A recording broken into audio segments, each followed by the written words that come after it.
Untuk selanjutnya saya akan menjelaskan tentang materi yang ada di salah satu RPS Acuan Pidana Persalinan, yaitu materi kebutuhan dasar ibu bersalin, mulai dari kala 1 dan sampai dengan kala 4. Kita ulangi dari kala 1. Apa yang dimaksud dengan kala 1 persalinan? Kala 1 persalinan itu adalah kala pembukaan. Pembukaan itu proses membukanya serviks atau leher rahim selama proses persalinan, dimulai dari pembukaan 0 sampai dengan pembukaan 10 atau pembukaan lengkap. Kemudian ada kala 2. Kala 2 itu setelah pembukaan lengkap sampai dengan bayi lahir. Kala 3 adalah setelah bayi lahir sampai dengan plasenta lahir atau ari-ari lahir. Kala 4 adalah setelah plasenta atau ari lahir sampai dengan 2 jam pasca persalinan.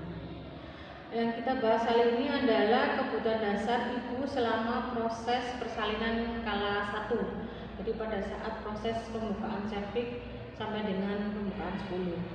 Adapun kebutuhan yang harus kita penuhi sebagai tenaga bidan yaitu adalah kebutuhan dukungan fisik dan psikologis, kemudian kebutuhan cairan dan nutrisi, kebutuhan eliminasi, dan yang terakhir adalah kebutuhan untuk mengurangi rasa nyeri selama proses pembukaan serviks tadi.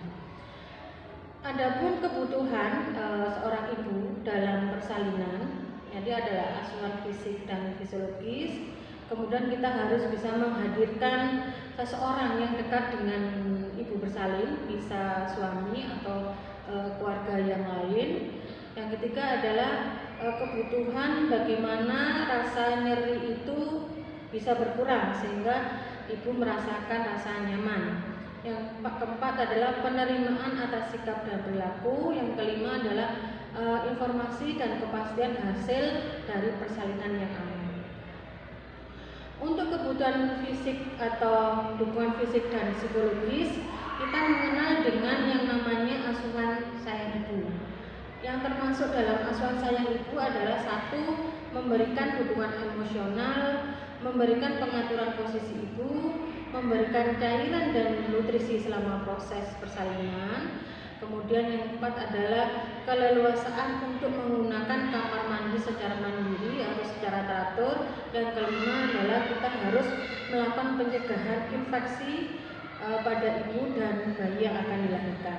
Kita harus melakukan senyum, sapa, dan salam. Kita harus menyapa, memberikan salam kepada ibu dan keluarga secara ramah dan sopan. Kemudian kita juga bisa memberikan jawaban pada setiap pertanyaan yang diajukan oleh ibu atau anggota keluarga yang lain. Anjurkan suami dan anggota keluarga ibu untuk hadir selama proses persalinan dan memberikan dukungan. Yang keempat adalah kita harus mewaspadai adanya gejala dan tanda penyulit selama proses persalinan. Kemudian kita harus melakukan tindakan yang sesuai jika diperlukan. Dan yang terakhir adalah kita harus siap dengan adanya rencana rujukan. Sedangkan untuk dukungan emosional, kita bisa menganjurkan suami dan anggota keluarga yang lain untuk mendampingi. Kemudian anjurkan suami dan keluarga berperan aktif dalam mendukung dan mengenali berbagai upaya yang mungkin sangat membantu kenyamanan ibu. Menghargai keinginan ibu untuk menghadirkan teman atau saudara yang khusus diminta untuk menemani. Kemudian kita juga bisa melakukan atau bekerjasama dengan anggota keluarga untuk memberikan atau mengucapkan kata-kata yang memberikan support atau membesarkan hati, atau kita bisa memberikan pujian pada ibu ya pada saat proses persalinan. Kemudian kita bisa membantu atau mengajari ibu bagaimana bernafas secara benar pada saat kontraksi uterus. Kita juga bisa melakukan atau menyarankan anggota keluarga untuk memijat punggung, kaki atau kepala ibu dan tindakan-tindakan yang bermanfaat lainnya. Yang keempat adalah menyeka ibu secara lembut dengan menggunakan kain yang basah atau menggunakan dengan handuk ya yang dihidupkan kita rendam di air hangat ataupun dengan air dingin. Kemudian untuk kebutuhan dasar nutrisi dan cairan selama proses persalinan kita tetap harus menganjurkan ibu untuk tetap makan dan minum, karena makan dan minum ini diperlukan untuk energi pada saat proses persalinan, terutama pada saat kontraksi rahim itu membuka sekali banyak energi dan juga mencegah terjadinya dehidrasi. Karena dehidrasi ini, kalau terjadi dehidrasi pada ibu bersalin, akan menyebabkan kontraksi, sehingga kontraksi tidak teratur, tidak efektif, sehingga bisa menghambat proses pembukaan. Kemudian untuk kebutuhan eliminasi selama proses persalinan, ibu harus tetap dianjurkan untuk mengosongkan kandung kemih paling sedikit atau minimal 2 jam sekali. Kemudian atau ibu jika ada keinginan untuk berkemih, kita harus mengantar ke kamar mandi. Kemudian kita harus melakukan pemeriksaan kandung kemih terdahulu sebelum melakukan pemeriksaan detak jantung janin atau DJJ selama proses persalinan.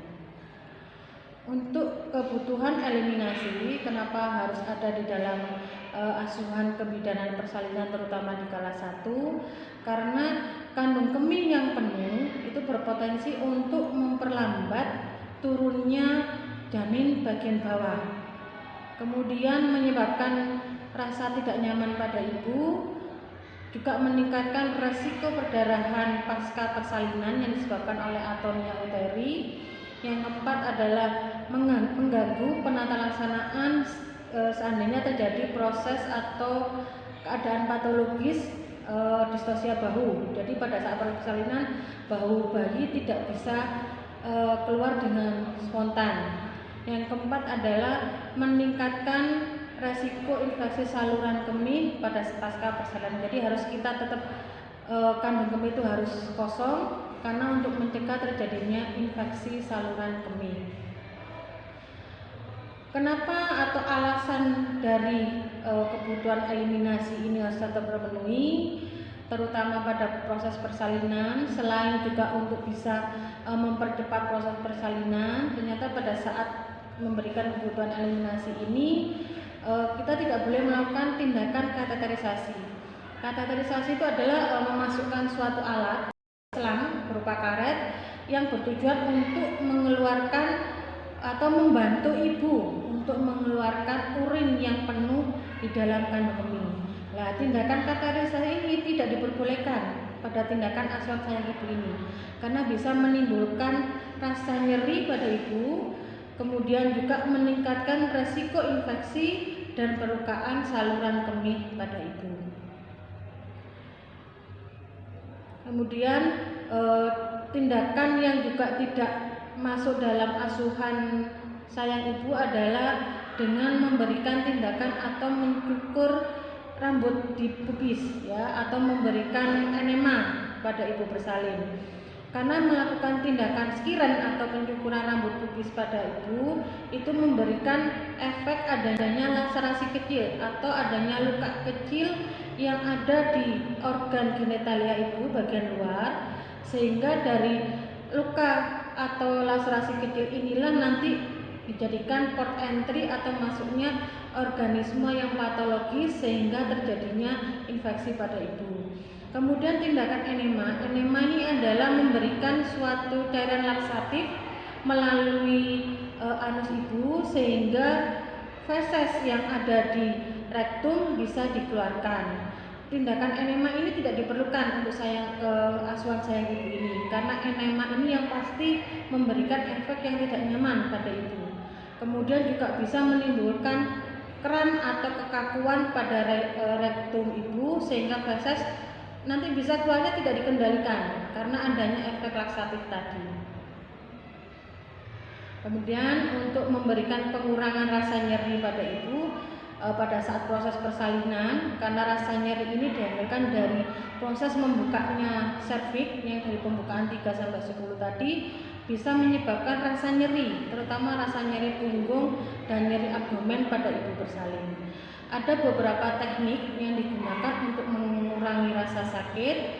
Satu adalah kita menghadirkan pendamping, di mana pendamping itu memberikan sentuhan atau dorongan secara emosional dorongan untuk memberikan dukungan pada ibu sehingga ibu merasa ada yang menemani atau ada yang mensupport.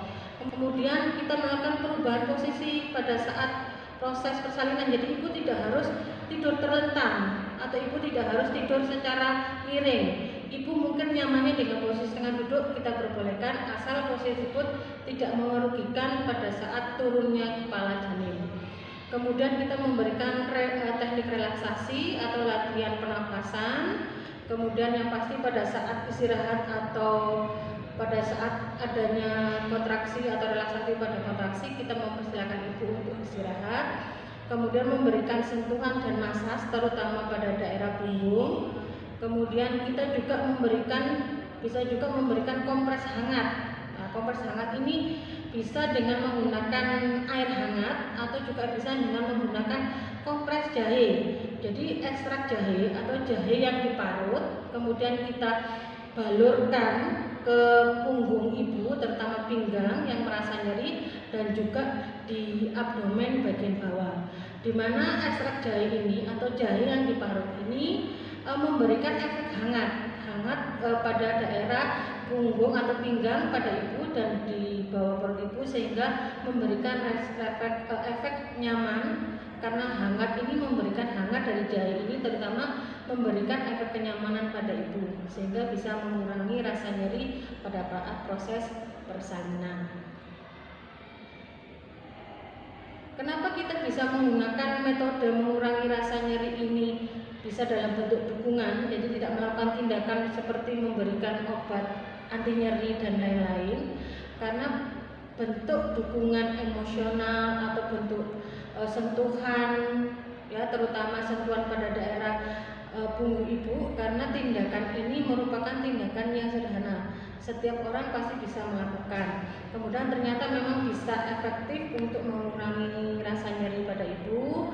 Kemudian yang pasti tidak memerlukan biaya yang banyak, juga resiko yang rendah dan juga memberikan efek kemajuan persalinan.